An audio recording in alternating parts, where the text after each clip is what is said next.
मत करो शक अपनी सेना पर, मत करो शक अपनी सेना पर, देश के तुम चंद गद्दारों, जहां तुम पांव भी नहीं रख सकते वहां उन्हें शान से तिरंगा फहराया है।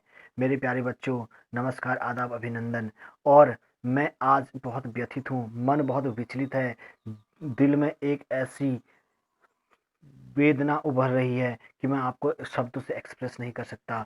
देखा, आप लोगों ने न्यूज़ के माध्यम से सुना होगा कि हमारे देश के कुछ वीर जवान चाइना बॉर्डर पर शहीद हो गए हैं अपने हम हमारे लिए, हमको सेव रखने के लिए। लेकिन देश के कुछ चंद गद्दार आज उनसे, हमारी सेना से, हमारी सरकार से कुछ सबूत मांग रहे हैं।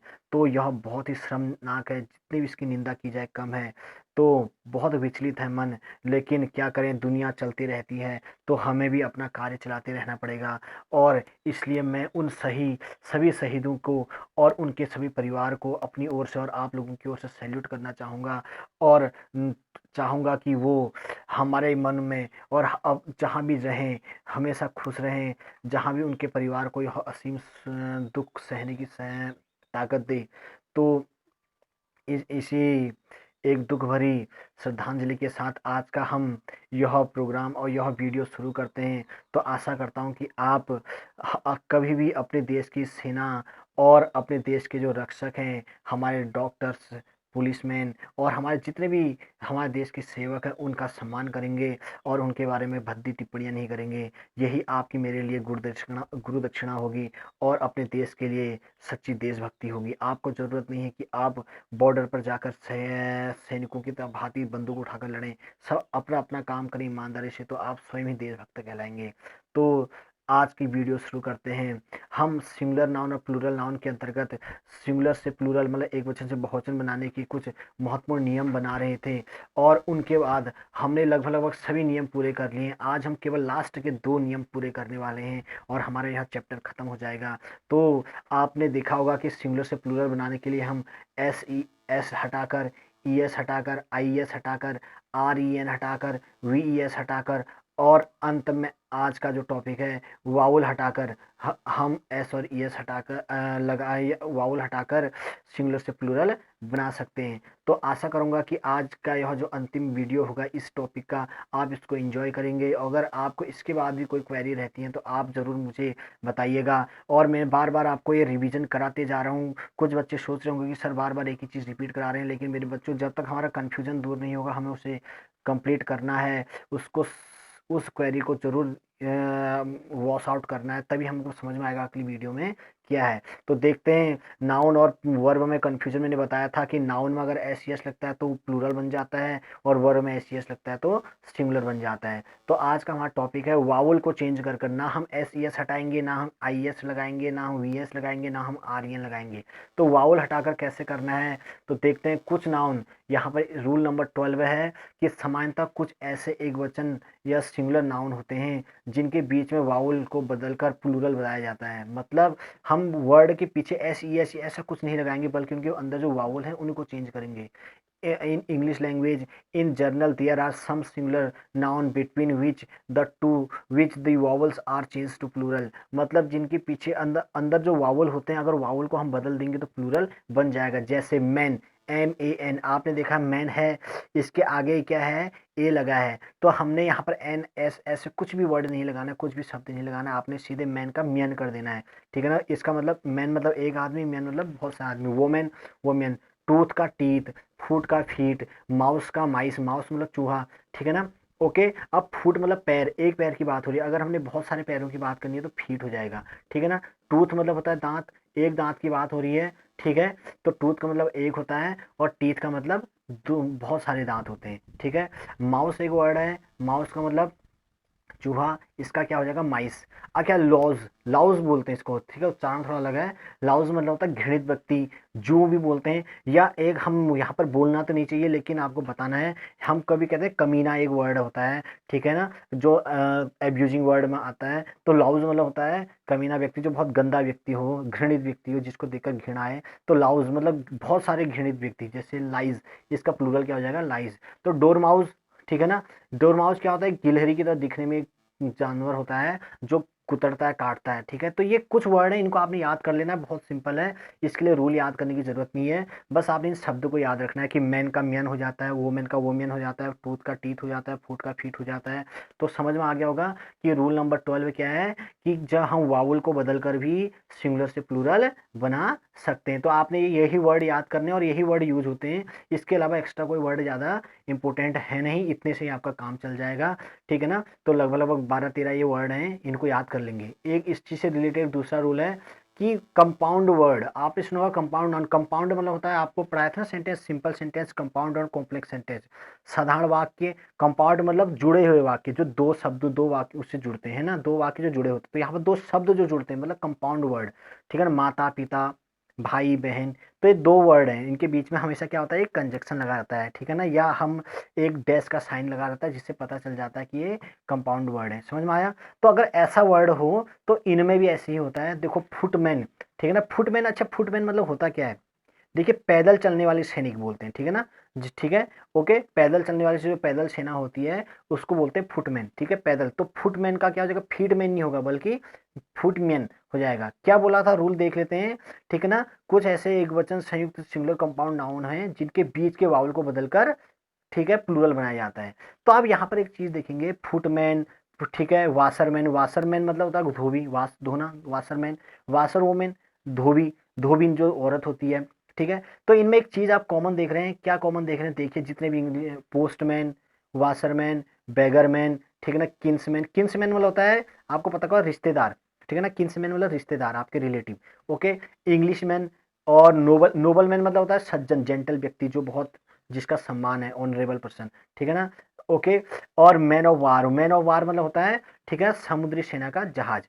अब ये जितने भी वर्ड हैं इनमें एक चीज गौर से आपने अगर देखी होगी, इन सब में मैन शब्द आ रहा है, या मैन या वोमेन आ रहा है। तो आप एक चीज ध्यान दें, एक आपको बहुत गोल्डन ट्रिक बताता हूँ कि अगर किसी भी नाउन में प्लूरल बनाना है और उसमें मैन या वोमेन है, मैन शब्द या वोमेन शब्द आया है, तो आपने उसी का प्लूरल बनाना है। समझ में आ गया ना, ठीक है। तो फुटमैन का मतलब फुट्स, फीट मैन नहीं होगा, ठीक है ना। जैसे अभी फुट का फीट होता तो फीट मैन नहीं होगा, तो क्योंकि मैन शब्द आ गया तो मैन जो शब्द होगा उसी का प्लूरल बनाएंगे। समझ में आ गया, ट्रिक समझ में आई।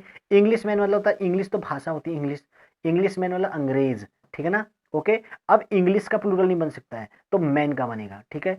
बेगर मैन, बेगर मतलब भिखारी, कैसा आदमी जो भिखारी है, ठीक है ना, ओके, ओके। पोस्टमैन, अब हमने क्या करना है, जो मेन या वोमेन शब्द है उसी का प्लूरल बनाना है। तो कंपाउंड समझ में आए, ऐसे शब्द जो दो शब्द मिले हुए होते हैं, ठीक है ना, अब जिनमें एक बीच में डैश का निशान लगा रहता है, अगर ऐसे शब्द का प्लूरल बनाना है तो आपने क्या करना है, जो मैन वोमेन ऐसे शब्द होंगे इसी का प्लूरल बनेगा। समझ में आ गया, जहां भी मेन शब्द होगा वहां पर प्लूरल बन जाएगा। अब हमको आज का और इस श्रृंखला का अंतिम क्वेश्चन देखते हैं, अंतिम रूल देखते हैं कि कुछ ऐसे कंपाउंड, सिंगल कंपाउंड नाउन होते हैं। अभी कंपाउंड नाउन बताया ना, दो शब्दों का समूह, जो दो से ज्यादा शब्द होते हैं उनको कंपाउंड बोलते हैं, डैश लगा रहेगा।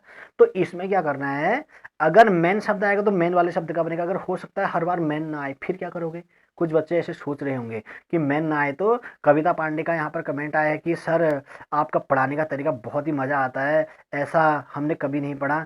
थैंक यू कविता, अगर आपको ऐसा लगता है तो मैं तो अपनी तरफ से प्रयास कर रहा हूँ, और आप भी अपनी तरफ से प्रयास कीजिए, और इसी प्रकार कमेंट करते रहिए, लाइक कीजिए, शेयर कीजिए, कमेंट पक्का कीजिए, चाहे आपको यह अच्छा लगे या चाहे ना लगे, आप सुझाव दे सकते हैं, ठीक है। तो हम चल रहे थे कि कंपाउंड नाउन क्या होते हैं। कंपाउंड नाउन मतलब मैंने दो से ज्यादा शब्दों का समूह।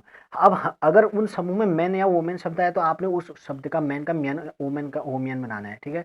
अब अगर कोई दूसरा शब्द आ जाए जिसमें मैन और वोमेन है, तब क्या करोगे। तो यहाँ पर एक शब्द है कि कुछ ऐसे एक वचन संज्ञा, संयुक्त संज्ञा होती हैं जिनमें मेन वर्ड, जो उसमें मुख्य शब्द होता है, दो या दो से ज्यादा होंगे ना, ठीक है ना, तो उनमें जो मेन शब्द होगा उसका हमने प्लूरल बनाना है, ठीक है। अब जैसे एग्जांपल देखते हैं, यहाँ पर इंग्लिश में भी लिखा है, there are usually some singular compound nouns whose plural is formed by adding S, ठीक है, देयर मेन वर्ड्स। तो आपने वहां पर मेन वोवेन वावल चेंज नहीं करना, बल्कि एस या ई एस लगाना है, तो एस लगेगा, ठीक है। तो देखिए सन इन लॉ, अब तीन शब्द हैं, सन अलग है, इन है, लॉ, इसका मतलब क्या होता है, सन इन लॉ मतलब son in law, daughter in law, son in law मतलब दामाद, ठीक है ना, दामाद, ठीक है ना। तो सन इन लॉ, अब इसमें सबसे इंपॉर्टेंट शब्द क्या लग रहा है आपको, किससे हमको पता चल रहा है, सन शब्द से। इन लॉ, लॉ से कुछ समझ में नहीं आ रहा है, इन से कुछ समझ नहीं आ रहा है, सन शब्द से समझ आ रहा है। तो इसका मतलब यही मेन वर्ड इसका बनाना है, सन का क्या लगेगा, सन से हो जाएगा। तो सन जब किसी शब्द के पीछे कॉन्सोनेंट होता है तो एस लगता है ना, उसका सन से हो जाएगा। तो दामाद, अगर दामाद, दामाद की, ठीक है, या हमारी बहू है, पुत्र वधु, पुत्र की वधु, वधु मतलब बीवी, अपनी बहू है मतलब जिसको हम बहू बोलते हैं, तो डॉटर इन लॉ। अब डॉटर इन लॉ में देखिए कौन सा शब्द इंपॉर्टेंट है, डॉटर, पुत्री शब्द इंपॉर्टेंट है ना। तो जब कंपाउंड साउंड होते हैं, शब्द होते हैं, नाउन होते हैं, उनका हमको जो मेन वर्ड होता है उसका हमने क्या करना है, प्लूरल बनाना है और उसका एस से बनाना है। मदर इन लॉ, ये वर्ड एक बार बहुत पहले चला था, किसमें, व्हाट्सएप में बहुत बार क्वेश्चन पूछा था कि सास को अंग्रेजी में क्या कहते हैं, सास को अंग्रेजी में क्या कहते हैं। तो मदर इन लॉ एक वर्ड है, तो इसको अंग्रेजी में बोलते हैं, ठीक है, मदर इन लॉ, और हिंदी में बोलते हैं सास। अच्छा अब इसमें बताइए कि इंपॉर्टेंट शब्द कौन सा है, मेन वर्ड कौन है, मदर, मदर से पता चल रहा है ना, इन से लॉ से पता नहीं चल रहा है। तो मदर इन लॉ में किस में लगेगा, मदर्स में लगेगा, मदर्स हो जाएगा। अच्छा स्टेप सन, अब सन मतलब बेटा, विशेषता कौन होता है, मेन वर्ड क्या है, स्टेप, है ना। स्टेप मतलब सौतेला बेटा, स्टेप, STEP, स्टेप मतलब होता है, ठीक है ना, सौतेला। अब बेटा तो शब्द समझ में आ रहा है, लेकिन जो मेन शब्द है जिससे बेटे को क्लियर विशेषता मिल रही है, तो स्टेप सन, तो समझ में आया। मेन वर्ड क्या होता है, जो विशेषता बताता है, जिसके बारे में मेन बात होती है। तो सन तो सभी के लिए है, एक स्पेशल सन की बात हो रही है जो सौतेला बेटा, तो स्टेप में वर्ड में चेंज होगा, स्टेप सन, ठीक है। स्टेप डॉटर सेम हो जाएगा, सौतीली बेटी, ठीक है ना, STEP, स्टेप डॉटर। तो किसमें डॉटर तो पता है, लेकिन स्टेप, सौतेली अलग छटक, सब बहुत सी लड़कियां खड़ी होंगी, बेटियां खड़ी होंगी, हमने कहा वह एक स्टेप डॉटर, वह एक सौतेली लड़की है किसी की, है ना। तो आपको स्टेप शब्द से पता चला मेन वर्ड क्या है, स्टेप, तो सौतेली स्टेप से डॉटर हो जाएगा। अच्छा लुकर ऑन क्या होता है, लुकर ऑन, ठीक है ना, लुकर ऑन मतलब होता है दर्शक, ऑडियंस बोलते हैं जिसको, ठीक है। तो इसमें लुक ऑन शब्द से पता नहीं चल रहा है, देखने वाला लुकर, तो लुकर्स ऑन हो जाएगा, ठीक है। हैंगर ऑन इसी से रिलेटेड है। अच्छा हैंगर ऑन मतलब क्या था, हैंग मतलब लटकना, पीछे पड़े रहना। तो हैंगर ऑन मतलब जो तुम्हारा हमेशा पीछे रहता है, तुम्हारा अनुचर होता है, दास होता है, नौकर है, एक प्रकार से, ठीक है ना। चापलूस कहते हैं ना, जहाँ एक पीछे पड़ जाना, ठीक है ना, जो हमारे हमेशा पीछे पीछे रहता है। तो हैंगर ऑन मतलब दास या पीछे लग्गू भी बोलते हैं, अनुचर बोलते हैं, सेवक बोलते हैं। तो कौन सा इंपॉर्टेंट है इसमें वर्ड, हैंगर ऑन में, हैंगर ऑन मतलब होता है, समझ में आ गया, जो आपके पीछे लगे रहता है हमेशा, चापलूसी करता है, दास होता है, नौकर होता है, ठीक है। तो हैंगर्स ऑन हो जाएगा। तो ये शब्द आपने याद रखने हैं।